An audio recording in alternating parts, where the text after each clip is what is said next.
এত দূরে তোর পোস্টিং হলো, জবটা করা কি খুব বেশি দরকার ছিল?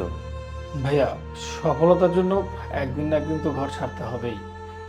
আর এত ভালো একটা কোম্পানিতে একটা চাকরি, এটা তো আমার জন্য স্বপ্ন, আমার ইচ্ছা। শুধুমাত্র দূরে বলে কি চাকরিটা না করা ঠিক হবে? কিন্তু তারপরও তুই ওখানে একা কিভাবে থাকবি? আমাদের ছাড়া তোর থাকতে কষ্ট হবে। তুই প্লিজ যাস না।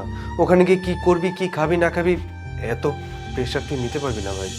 ভাইয়া, চিন্তা করো না, সব ঠিক হয়ে যাবে, সব সহ্য হয়ে যাবে। তুমি শুধু আমার জন্য একটু দোয়া করো, আমি যেন সফলতার সাথে বড় হতে পারি। দোয়া তো সবসময় করি ভাই। ভাইয়া, তাহলে আসি, দেরি হয়ে যাচ্ছে।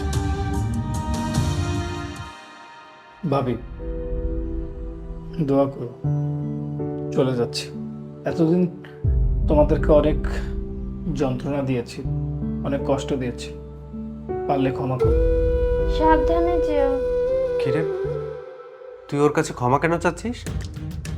আচ্ছা, কোনো কারণবশত ও কি তোমার জন্য এত দূরে জব নিল?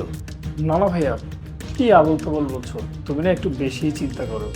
ভাবির জন্য আমি কেন জব নিতে যাবো?